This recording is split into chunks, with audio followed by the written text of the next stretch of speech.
Good morning. Yes, it's Friday, and yes, we're going to do another video. This is my couch. You guys have seen it in many videos because, dang it, I needed something different from everybody. Everybody does a top-down view onto a tech mat where they're disassembling a gun or whatever and telling you, this is 48 millimeters by 612 centimeters. It takes a 38-gram brass casing and fills it with 16 grains of HS7 powder, and then it fires versus from a percussion of a striker onto a thingy. I don't do that here. I'm a guy that likes guns. I've bought a lot of guns, I've sold a lot of guns, I've sold a lot of guns by selling a lot of guns, and I just like guns. But I want people to be able to start a video, right? Start a video like this and go, huh, that gun looks kind of cool. That one looks kind of weird. That one I wouldn't touch with the 10-foot pole. That one I wouldn't touch with your mama's, But I wanted to be the kind of guy that does that. To that end, let's talk about a gun. Okay, this is more of a suitcase. It's huge-antus. That's a word. No, it's not. And inside the case, we have stuff. I'm super technical. Now, I could sit and bore you to death with every little aspect about how CZ works and their company and their mission statements and all that stuff, but you're here to see the gun. Give you minor facts about it, and take a look at it as we go through it. Inside this case, it came with 3 total mags, an extra barrel, some extra parts, a speed loader, all that fun stuff. I don't see the paperwork. Oh, there's some over there. So there's some information showing things. Yeah. But the main thing we want to talk about today is this. The CZ Tactical Sport 2 Blue. Now, there are several different versions of them. People have been sending in their corrections from the shorts I did. That's fine. Send all the information you got. So the Tactical Sport Orange was the previous gun I had. That was the original Tactical Sport, and it was a beautiful gun. Wound up selling that to a buddy of mine because after I threw it down range, look up that short, I believe I have it listed under the Acorn drill, and I sold that off to a buddy. He decided he wanted to get a Tactical Sport 2 because he wanted the second generation of the gun. Well, he wound up picking up the blue, and then through a series of trades and whatnots, it's going to other people. But he sent it to me so I could take a look at it first. Looks very similar to the TSO because, well, it's an evolution. There is a major difference, and one of those major differences being that this one no longer uses the same frame design as the original Tactical Sport. The original Tactical Sport used the CZ Checkmate frame.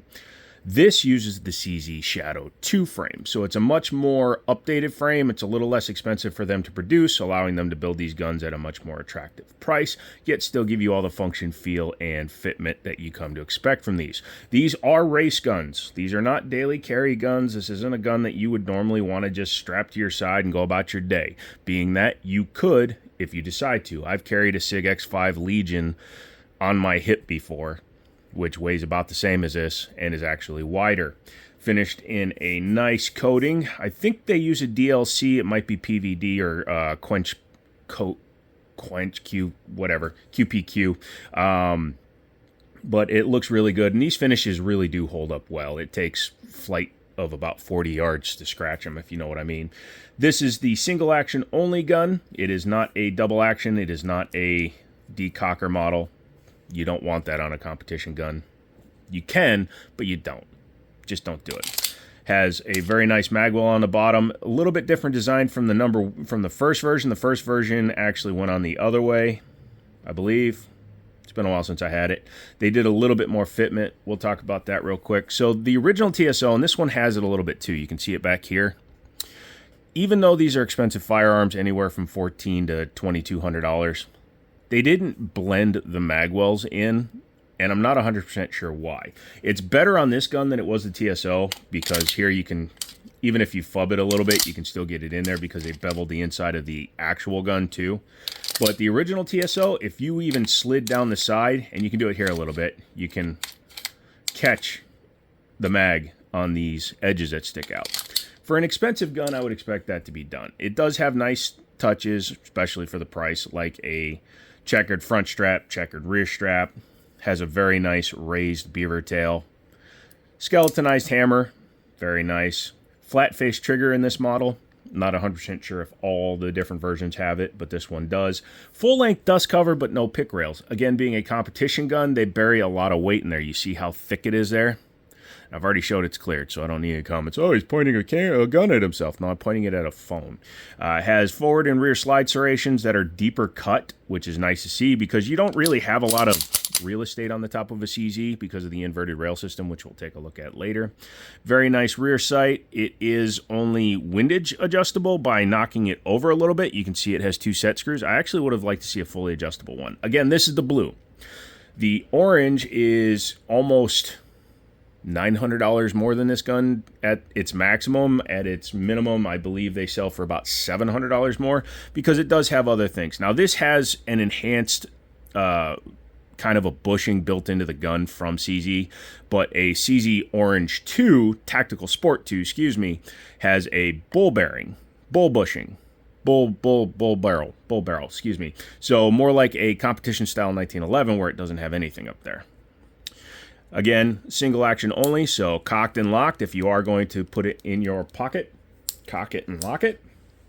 Nice anti-glare serrations. That sticker comes off. That's just on there from the factory. And a high-vis front fiber optic sight with a blacked out rear, which it should be. Extremely light trigger on these guys. We'll go ahead and do that. Go ahead and show it again. Clear. Okay.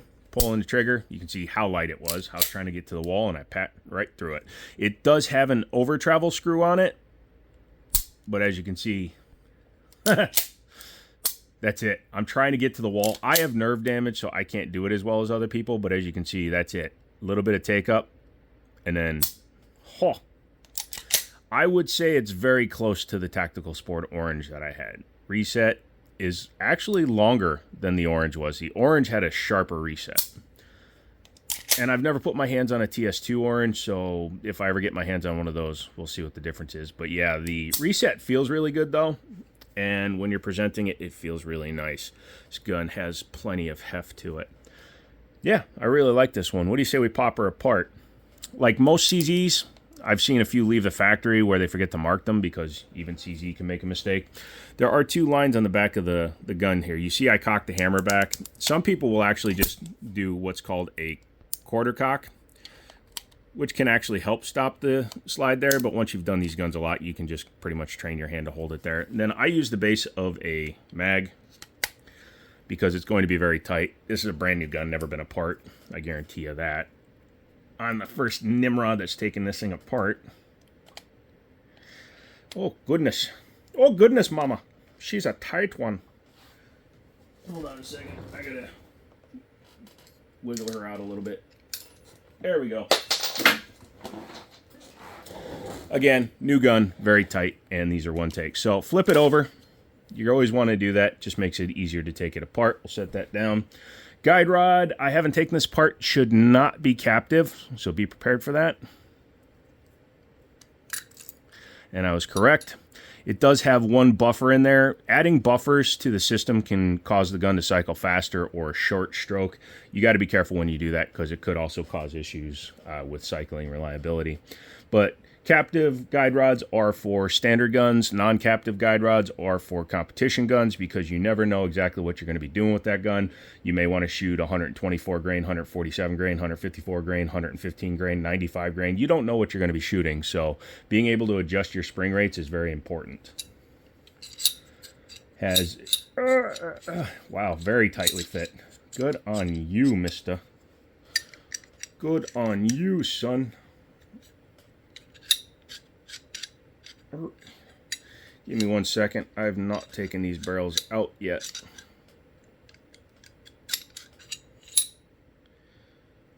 Oh, it's got a plunger in there still. Hold on, let me get that out. Sorry. It's got a plunger tube, kind of a reverse plunger. So it's very bull-like, even though it isn't fully enclosed in the end. There you go. And then you can drop out your barrel.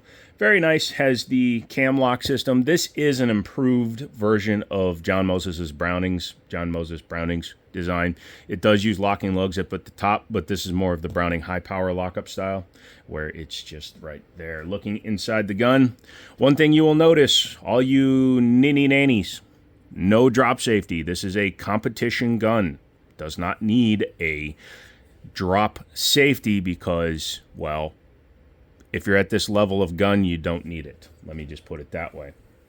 The frame is extremely heavy. You can see how thick the metal is on this thing, and it's got a full steel build inside. So, yeah, looks like it might have been built in 2021. Excuse me. Trying to find the year. It's either a 2022 or 2023 build, actually. And it's very well finished. For those of you that don't know, you do have to be careful if you ever take these apart, because down inside the frame there are extra detents when you have ambidextrous safeties on them. So be careful. Oh, one thing I didn't point out when we were looking at the outside of it was it does have ambies, but they made the right-hand side or the left-hand shooter side much smaller. So yes, you can run it lefty. It's honestly a little difficult. I could probably get used to it. I'm just not used to this gun yet. But yeah, you can sweep it down easy enough, but it's much smaller so it doesn't affect your finger when you're shooting it righty. Not bad. So the inverted rail system, I'm not going to rant on it today. I'm just going to show it to you. What they did is instead of having it come down over the slide of the frame of the gun, they actually inverted the rail system. So it's a full length rail system. This aids in stability, accuracy, and felt recoil mitigation. Again, I'm not going to get into why that's stupid, but it is. Go ahead and reassemble your gun this way. Make sure that plug goes back in. I didn't notice it because even though it's in the cutout, it's the same color. Go ahead and put your spring back together. This one is directional. You can see it has a small end that once you try to install it will not go past there. Do not force that onto the guide rod. You could potentially get malfunctions that way. Go ahead and start your assembly in. And make sure the guide rod is straight. It's not going to want to seat fully down. It's actually going to stop with the end of the recoil spring in the plug. There'll be a spot in there. Go ahead and take your slide, take your frame, start the end here. Barely any lube on this. Probably only assembly lube or cleaning lube after test firing. And, oh, super smooth. Which is another thing you don't get in budget handguns, which is a sad thing, but it is true. Start this bad boy. There we go. Drive her on through. There we go. Reassembled. Rack it. And stack it. So that is the CZ Tactical Sport 2 brought to you by the Jiminy Show. Also, the online store will be up here hopefully in a couple of weeks, but you can Google my store, Wind City Armory, if you're looking for something in particular. I'm putting most of my collection up, so if you go through a lot of my old videos, you'll see a lot of the guns that will become available for sale there. Wind City Armory, Google it, phone number's listed, check that out. Come back for another one, and as always, I'll talk to you later.